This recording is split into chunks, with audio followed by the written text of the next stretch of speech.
सकती हूँ कैसे मैं इस शब्द में कहूँ। बहुत ही खुशी हो रही है कि हम तीनों जगह तीनों राज्यों में जीत चुके हैं। धन्यवाद बहुत बहुत। Thank you. महिला मंडल आज का दिन भारतीय जनता पार्टी के लिए बहुत बड़ा विशेष दिन है, ऐसा मैं मानता हूँ। आज 3 राज्यों में भारतीय जनता पार्टी की सरकार बन रही है, हमारे मुख्यमंत्री बनेंगे। इसके लिए मैं देश के नेता नरेंद्र मोदी जी, अमित भाई शाह, जगत प्रकाश नड्डा जी और सारे भारतीय जनता पार्टी के नेतृत्व का अभिनंदन करता हूँ। उन्हें देशवासियों की ओर से धन्यवाद अदा करना चाहता हूँ।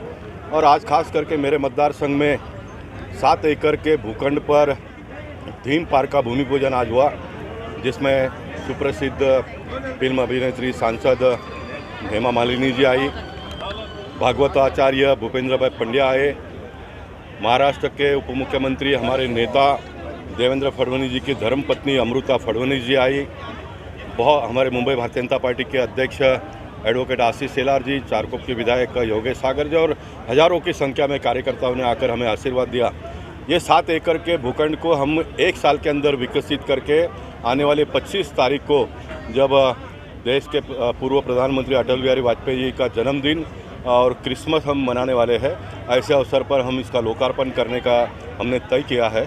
और मुझे पूरा विश्वास है भारतीय जनता पार्टी के कार्यकर्ता और मुंबई महानगर पालिका की टीम अगर एक बार जुड़ जाती है तो ये देखते देखते हम इस प्रकल्प को पूरा करेंगे।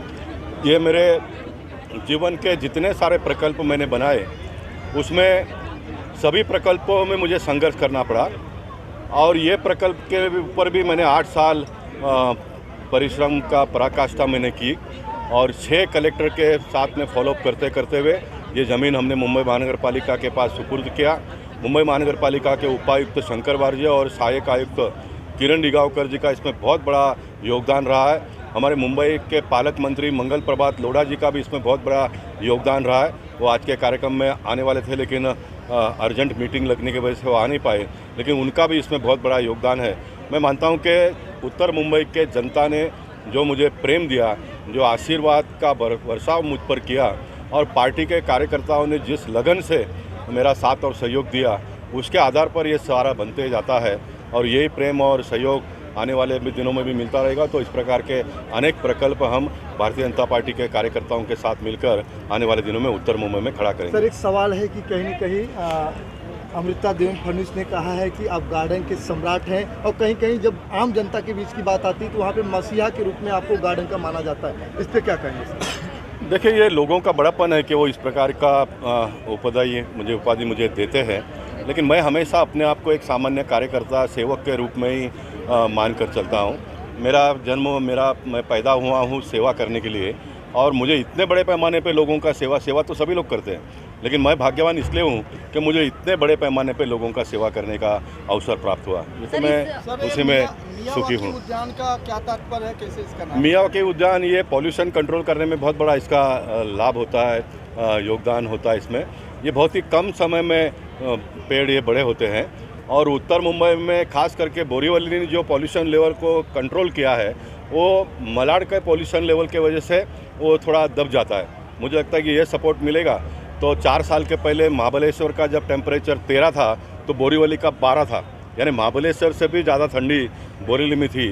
तो फिर एक बार हम पूरे उत्तर मुंबई में वो वातावरण हो, इसलिए इस प्रकार के प्रकल्पों का हम निर्माण करते हैं। मैं सारी बातों के साथ साथ में और आपसे निवेदन करूंगा कि इसको आप दिखाइए। मैं यहाँ पर जो एंक्रोचर थे, हालांकि वो तो कोर्ट में भी गए, लेकिन कोर्ट में भी वो जीत नहीं पाए। उन्होंने भी भले हारने के बाद में भी उन्होंने सहयोग दिया, वो शांत हो गए, इसलिए मैं उनका भी धन्यवाद अदा करना चाहूँगा। और मैं आने वाले दिनों में प्रयास ये करूँगा कि कलेक्टर के पास से बहुत सारे प्लॉट है जो एनक्रोचमेंट हो जाते हैं, तो एक बड़ा प्लॉट मिले जिसमें इस प्रकार के जूने सामानों को बेचने की भी व्यवस्था हो। इसमें 2-3 फायदे होंगे। देखिए, पैसे वाले बन जाते हैं, हम सब बड़े पैसे वाले बन जाते हैं रोज़ रोज़। तो जो पैसे वाले होते हैं वो 2-5 साल में अपना घर का फर्नीचर बदली कर देते हैं, तो वो बेचेंगे तो उनको 2 पैसा मिलेगा। जो सामान्य घर परिवार के लोग नीचे होते हैं, उनको आधे पैसे में ये सारा फर्नीचर मिलेगा और ये फर्नीचर को वापस और रिफ्रेश करते हैं, तो लोगों को रोज़गार भी इसमें मिलता है। तो ये कोई गलत धंधा है ऐसा मानना नहीं चाहिए, लेकिन लैंड कब्जा करना ये गलत धंधा 100% है। आप सरकार का ज़मीन का उपयोग करो, सरकार उसका जो भी किराया देना है, टैक्स देना है वो दो, और आप आसानी से कामकाज करो। आप प्रॉपर्टी बनाने के चक्कर में जाओगे तो फिर हम उसके विरोध में जाएंगे। आप कहीं पर भी जगह खाली है, प्राइवेट भी जगह अगर किसी की खाली है तो मुझे अगर आप लोग कहते हैं तो मैं वो प्राइवेट होल्डर को कहकर पुलिस महानगर पालिका का सबका कोऑर्डिनेशन करके वो जगह आपको इस प्रकार के काम के लिए वापर में मिले, इस प्रकार का प्रयास भी मैं करूंगा आने वाले दिनों में। सर मेरा छोटा सा सवाल है, 6.5 एकड़ का भूखंड जिसको आपने वैदिक पार्क में कन्वर्ट किया, हालांकि आपने संघर्ष बहुत किया है, लेकिन इस 8 साल का संघर्ष आपका इसे वैदिक पार्क बनाने में कितना रहा और कैसा रहा? देखिए, एक तो ये 6-6.5 इसको हमने भूल जाना चाहिए। अभी किरण दिगावकर जी ने जो प्रॉपर्टी कार्ड में एरिया है 6.93 यानी 7 एकड़ में थोड़ा ही अंश कम है, और मैं आपको बताता हूँ कि आजू बाजू का थोड़ा एरिया करके मैं उसको भी पूरा कर दूंगा। ये 7 एकड़ का भूखंड है, और ये जैसे मैंने कहा कि इसको 8 साल लगे मुझे संघर्ष करते हुए, और मेरा एक स्वभाव बन गया है। ये लोगों का डर है, ये स्वभाव किस लिए बन गया, तो लोगों का डर है कि मैंने कहा था कि ये करूँगा तो ये नहीं होगा तो लोग मुझसे पूछेंगे तो मैं जवाब क्या दूँ, इसका मुझे हमेशा डर रहता है। इसलिए मैं कोई भी काम को पीछे पड़ा रहता हूँ और उसको पूरा होने तक मैं शांत नहीं बैठता हूँ, और ये लोगों का डर और लोगों के प्रेम के वजह से ही ये इतना बड़ा काम मेरे हाथ से हुआ, ऐसा मैं मानता हूँ। ये चारकोप और मलाड की ब्यूटी कहे जाएगी आने वाले दिनों में, क्योंकि जंक्शन का प्लॉट है, ये जंक्शन का प्लॉट है। और इसमें एक बहुत बड़ी बात और है जो अभी तक किसी को मालूम नहीं, उसको भी मैं डिक्लेयर कर देता हूँ। कॉर्नर पर एक मंदिर को भी प्लॉट सरकार ने अलॉटमेंट किया है। ये किसी संस्था को दिया है, और संस्था के लोग गए अनेक वर्षों से वहाँ पर मंदिर बनाते नहीं है। हमने उनको 1 महीने का लास्ट अल्टीमेटम दिया है कि आप मंदिर बनाइए। अगर वो नहीं बनाते हैं तो ये थीम पार्क का उद्घाटन के साथ साथ में वो मंदिर का भी निर्माण हुआ होगा। ये भी हम सब लोगों को देखने के लिए मिलेगा।